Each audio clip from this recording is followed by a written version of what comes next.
ప్రభుని మోటు కొను బోచన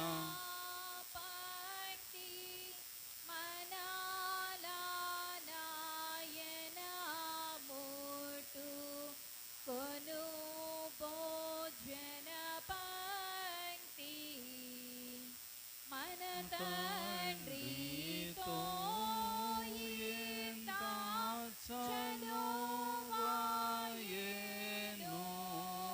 ఈ చనువు చనువు మోక్ష స్థలము వరకు పెరుగును. దేవుని యొక్క వాక్యాన్ని చదువుకుందాం. మొదటి రాజుల గ్రంథం 19వ అధ్యాయం 8వ వచనం.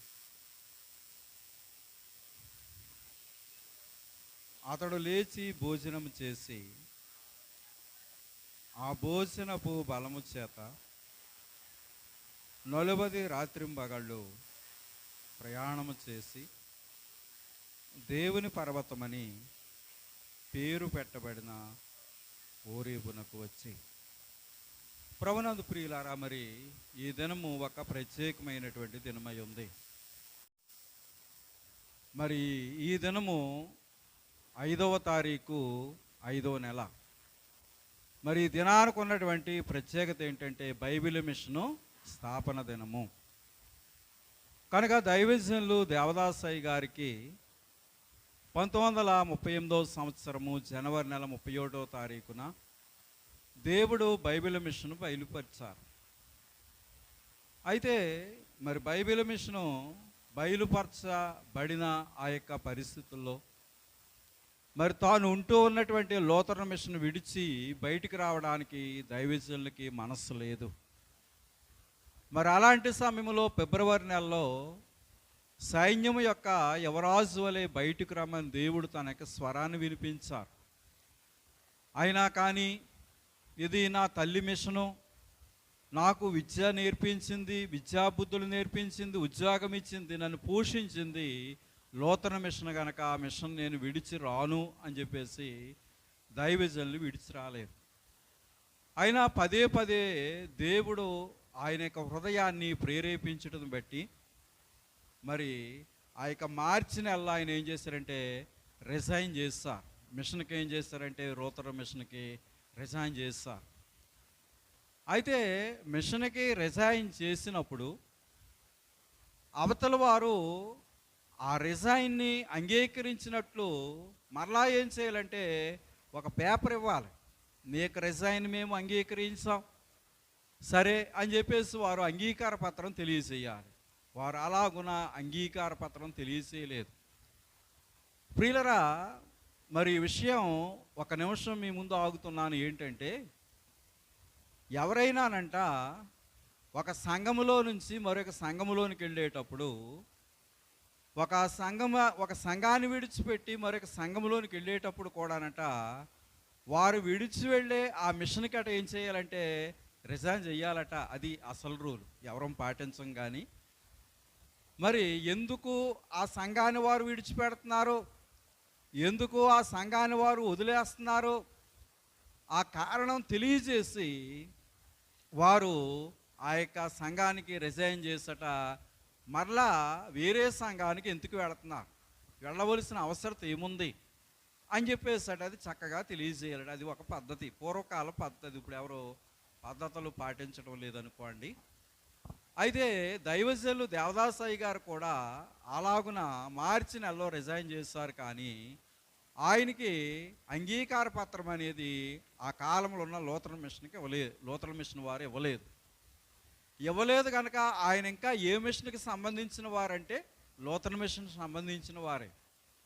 అందుకని ఆ యొక్క ఏప్రిల్ నెల ఆ యొక్క నెలలో జరిగేటువంటి సంస్కారం ఎందుకట దైవజనులు వెళ్ళారట. వెళ్ళి లైన్లో మోకరించారట. ఈ పక్క వారికి ఇచ్చారట సంస్కారం, ఆ పక్క వారికి కూడా ఇచ్చారు. కానీ దైవజనునికి ఇవ్వలేదు. ప్రియులరా, దైవజనులకి ఇవ్వకుండా అలా ఉంచినప్పుడు దైవజనులు అటు ప్రార్థన చేస్తారట. అప్పుడు ప్రభువే స్వయంగా అంగీ వేసుకొచ్చి పాదిరి గారి రూపంలో వచ్చి ఆయన స్వయంగా ఏమి చేశారంటే ఆ సంస్కారం అనేది ఇచ్చారట. కనుక మనుషులు తృణీకరించినా కానీ దేవుడు ఆయన్ని తృణీకరించలేదు.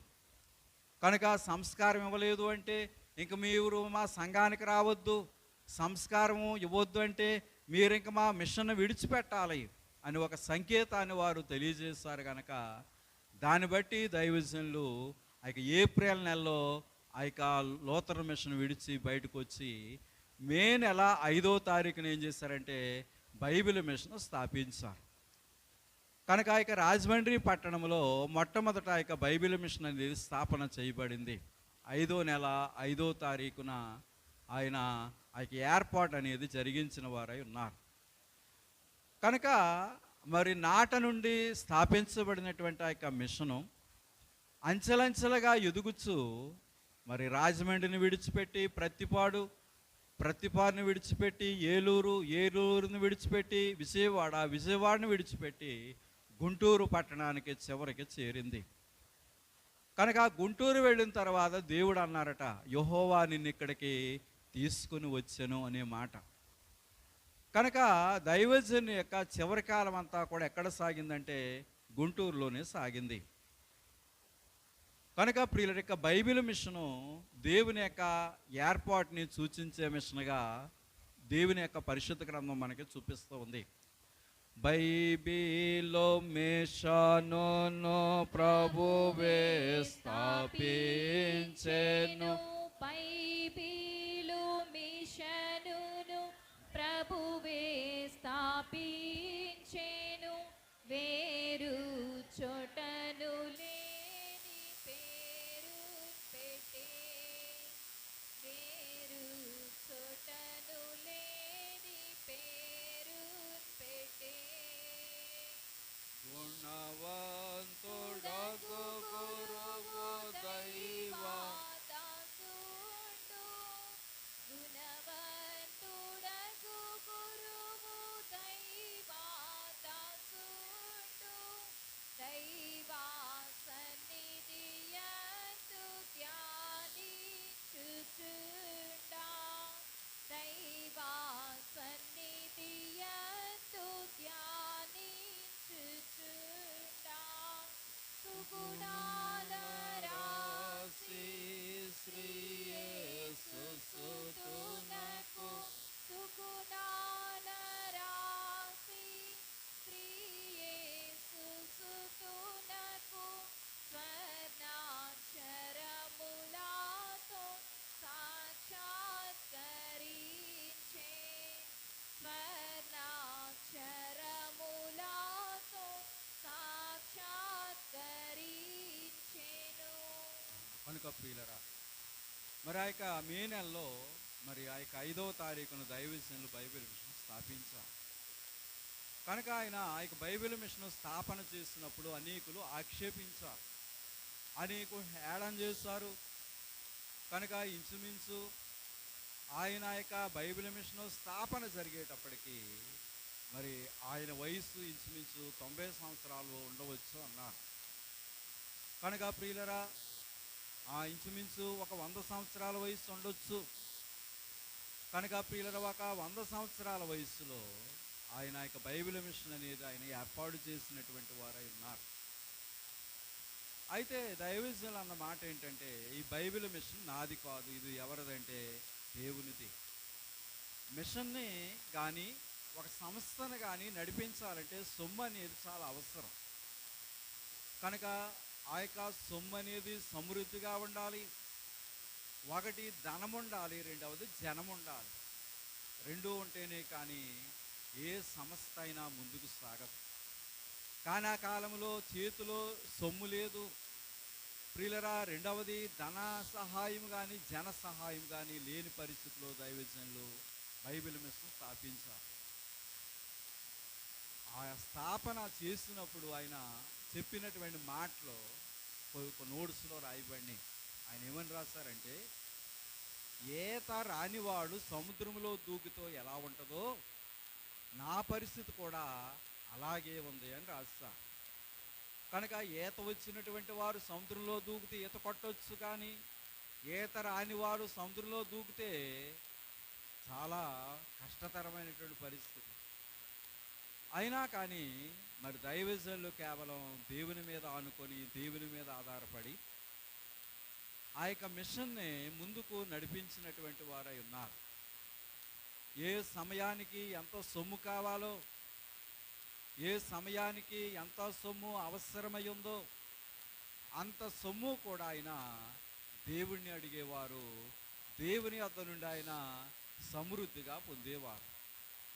కనుక ప్రియులరా, ఆయన మనుషుల వైపు చేయి చాపటం కానీ, మనుషుల యొక్క సహాయాన్ని కానీ, లేక ఇదిగో ఆ కాలంలో ఉన్నటువంటి సంఘస్థుల్ని మీరు నాకు ఎంత ఇస్తారు, కనుక మీరు నాకు ఎంత ధనమిస్తారని చెప్పేసి ఆయన మనుషుల వైపు చూడలేదు, కానీ ఆయన కేవలం దేవుని వైపు చూస్తారు.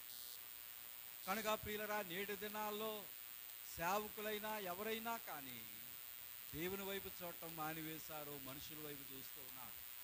సేవా సేవాయాని ఆకులు చేపి సేవా సేవాయాని సాకులు చేపి సన్నిధి చేయుట మరచేవుగా సన్నిధి చేయుట మరచేవుగా యేసుని మనసు ఏమయ్యుండేదో యేసుని మనసు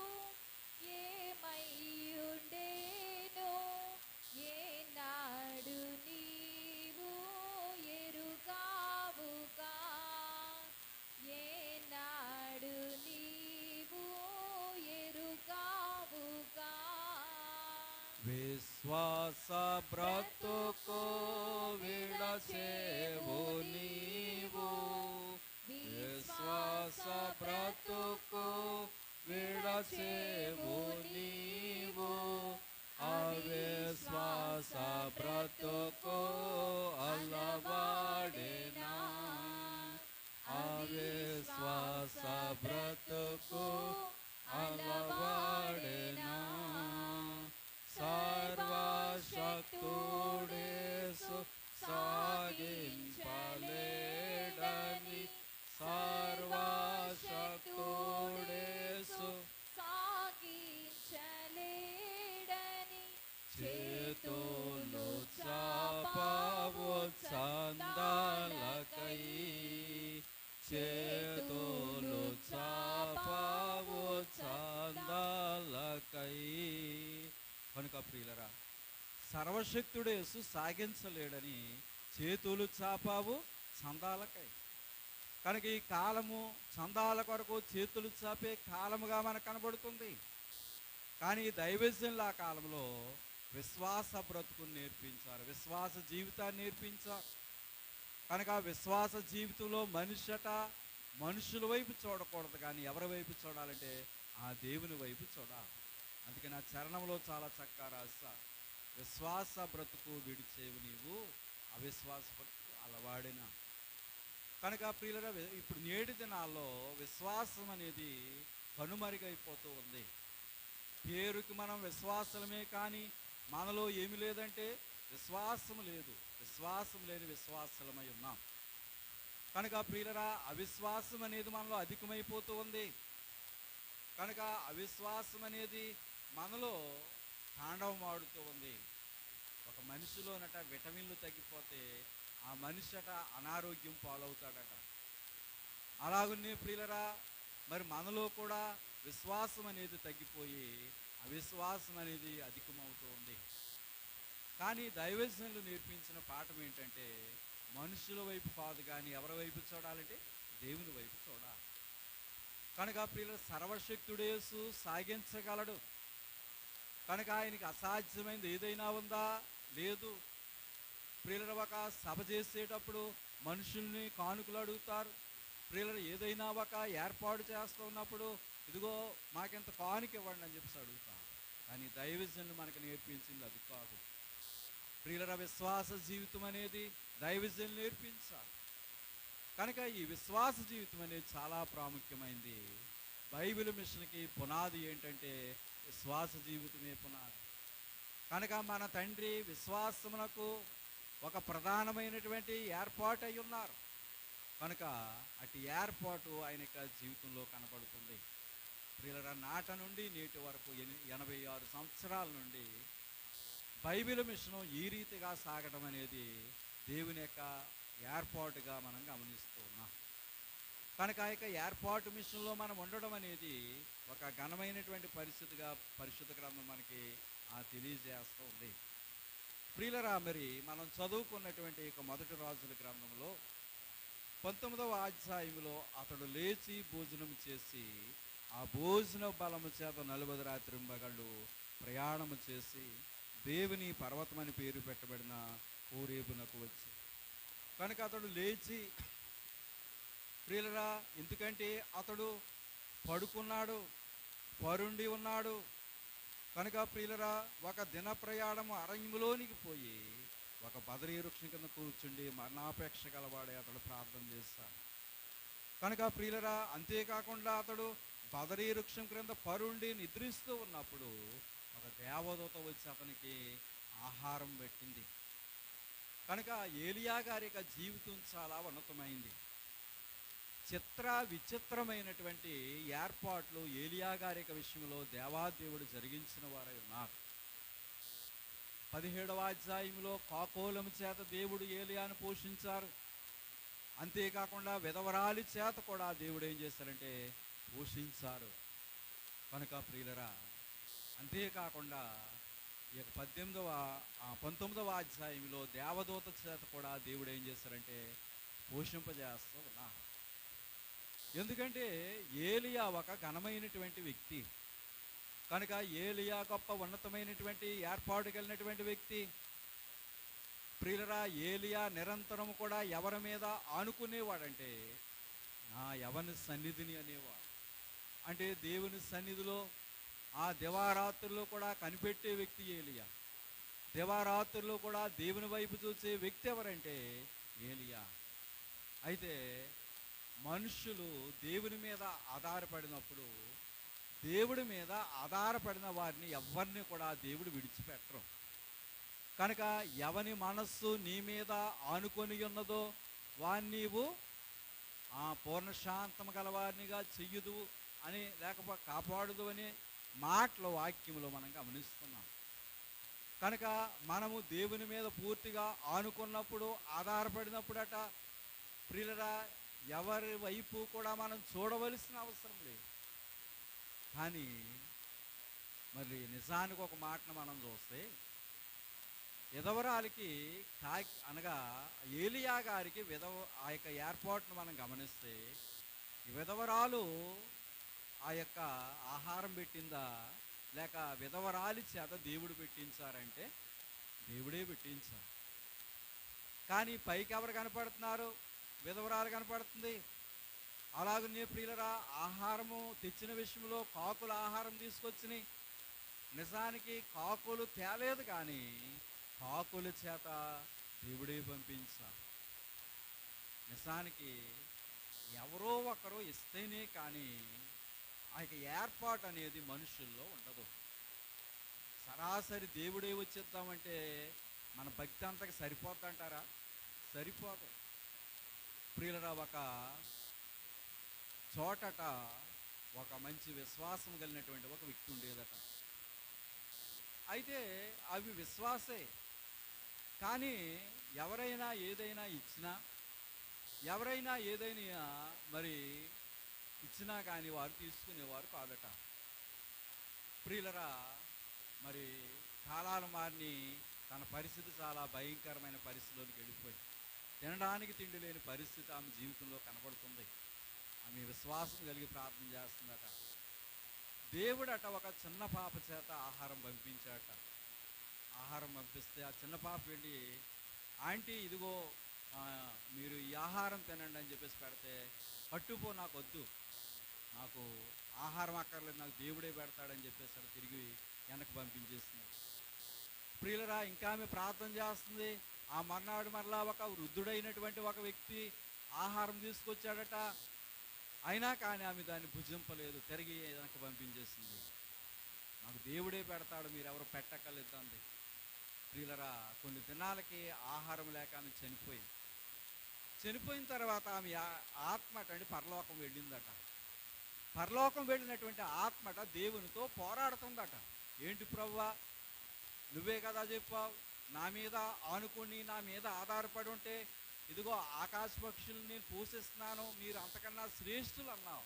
ఏయో చెప్పావు కదా, ఎందుకు నాకు ఆహారం లేకుండా చేస్తావు, ఎందుకు నేను ఇంకా బ్రతకవలసిన కాలము భారాది కాలం ఉంది కానీ ఎందుకు మధ్యలో నాకు ఈ పరిస్థితి వచ్చిందని చెప్పేసి అంటే దేవుడు అన్నాడట, అమ్మా మొదట మీకు చిన్న పాప చేత నేను ఆహారం పంపించాను, దాన్ని నువ్వు తిరిగి వెనక పంపించేసావు.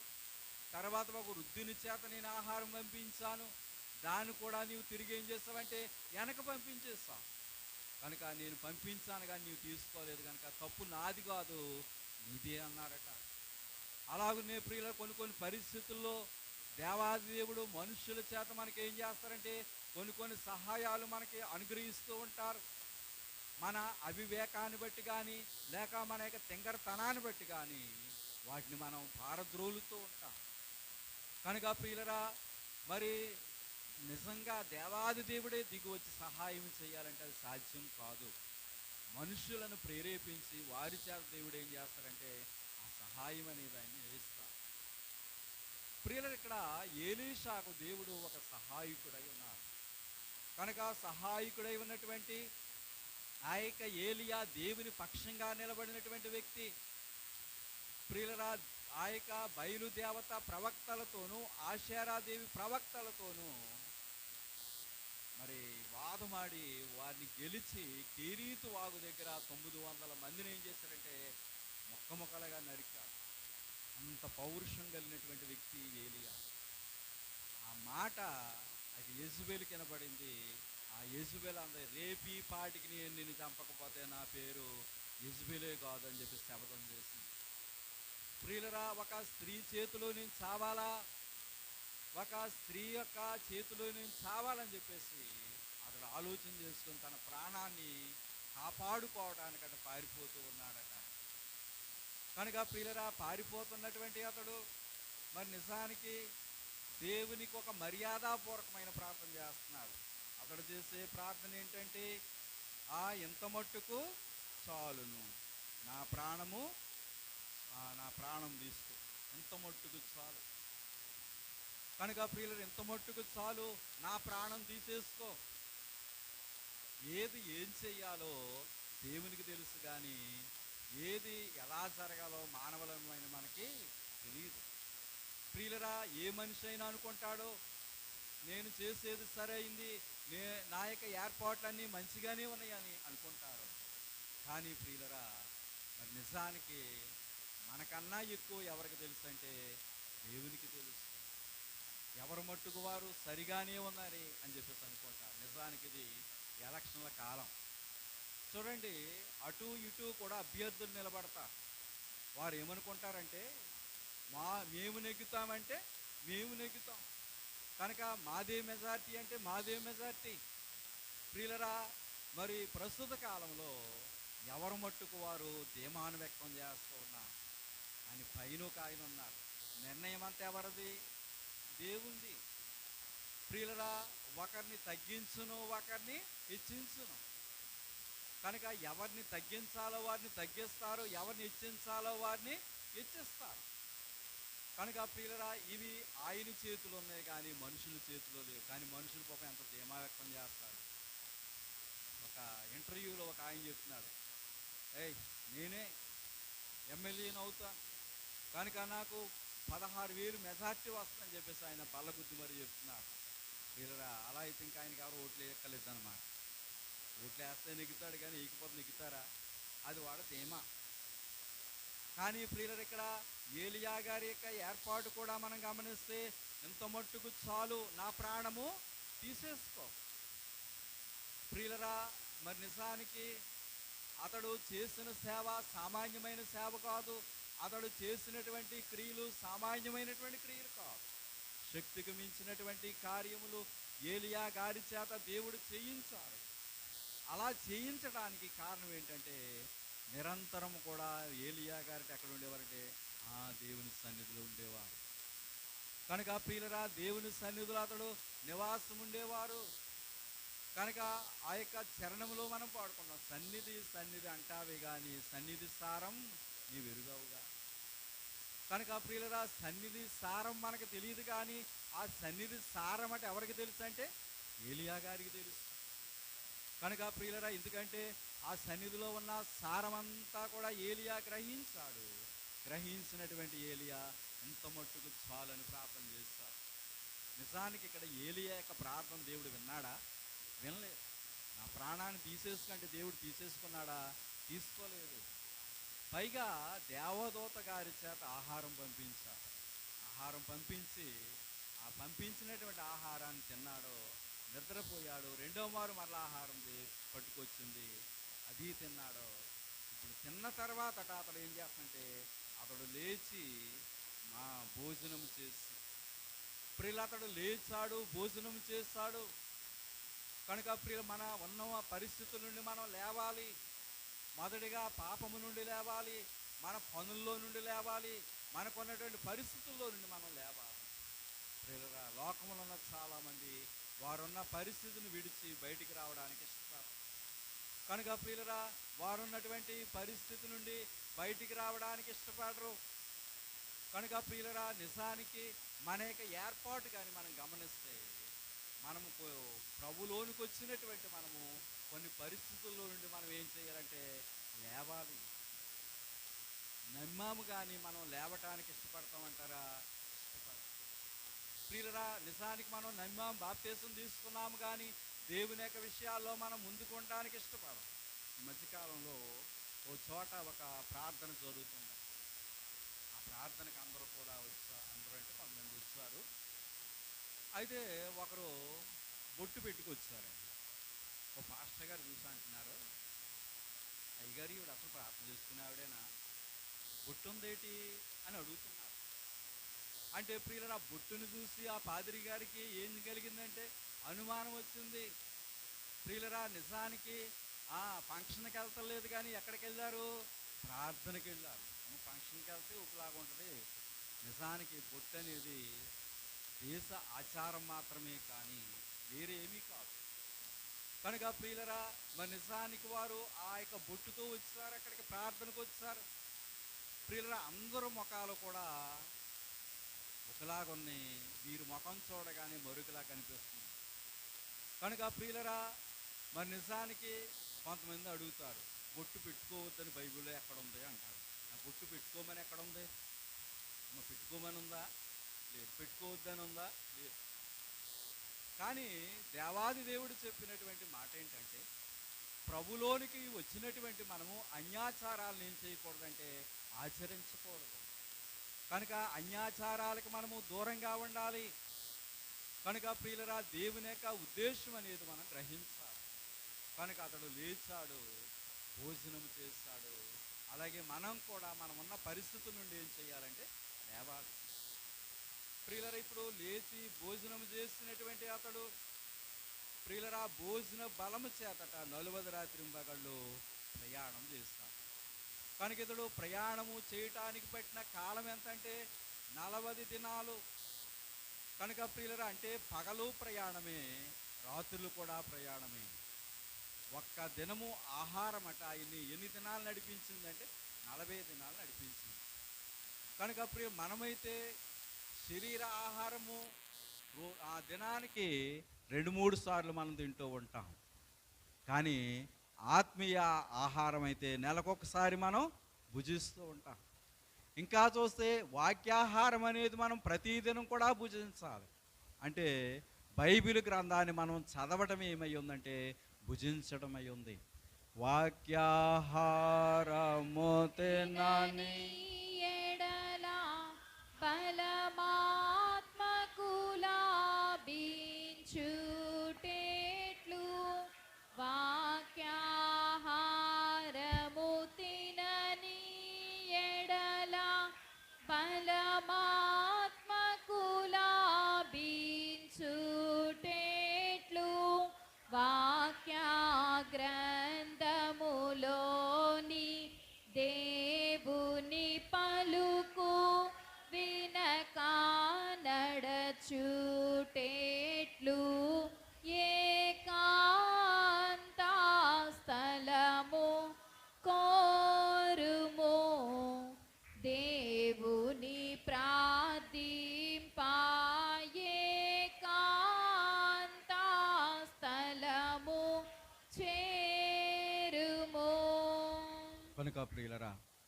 దేవుని యొక్క వాక్యాన్ని ప్రతిదినం చదవడం ఏమై ఉందంటే వాక్యాహారమై ఉంది.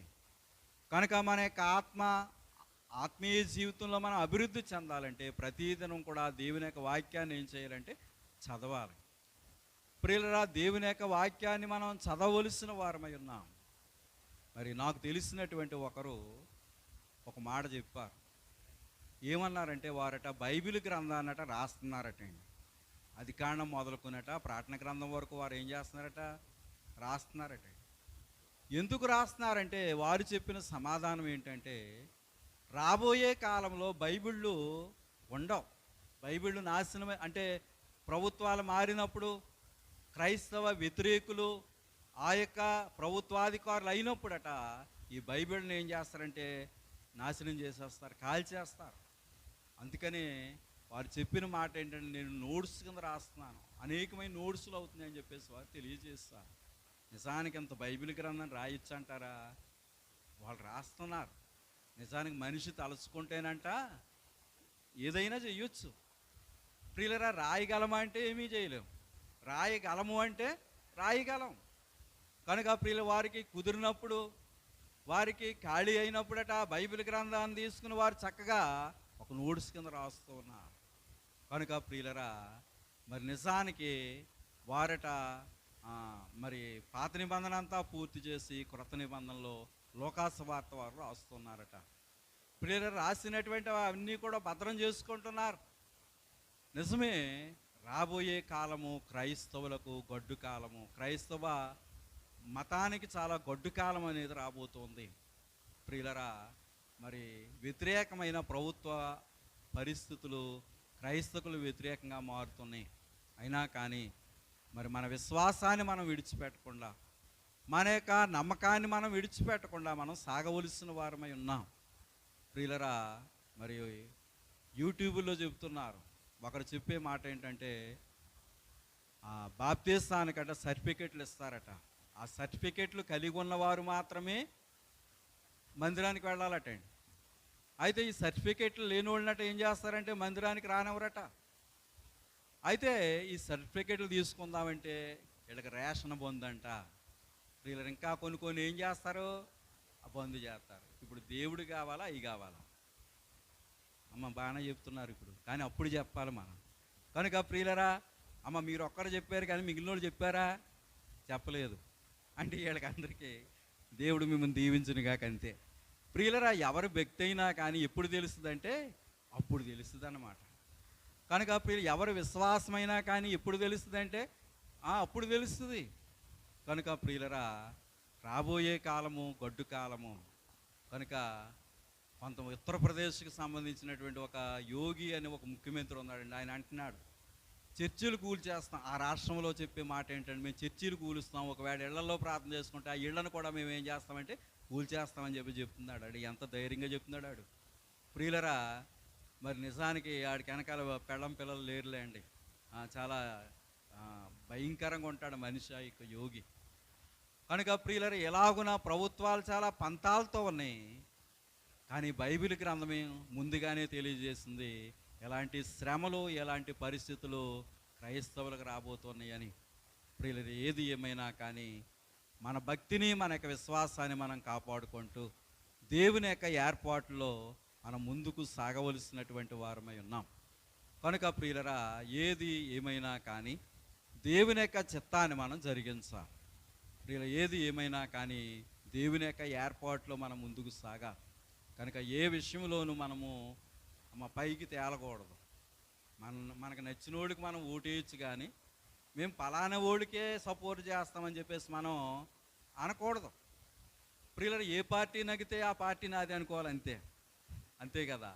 మరి అంతేగాని నేను పలానా పార్టీ, ఇప్పుడు నిజానికి ఈ దినం ఒకళ్ళు అడిగారు మీ చర్చికి వస్తాం మాట్లాడతామని, రండి అన్నాం. మరి అంతే, మరి ఒకళ్ళు వచ్చి మేము వస్తామంటే ఏం చేస్తాం? రమ్మంటే ఎవరికైనా ఆహ్వానమే.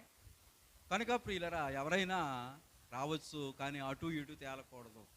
కనుక ప్రియులరా, మరి మాకు పాస్టర్ ఫెలోషిప్ అని ఉంటుంది. అంటే రాయవరం మండలంలో పాస్టర్లు అందరం కలిపి ఒక యూనిటీగా ఉంటాం. దానికి ఒక ఆయన ఏమన్నారంటే మీ పాస్టర్లు అందరూ మా దగ్గరికి వచ్చి ప్రార్థన చేయమన్నారు.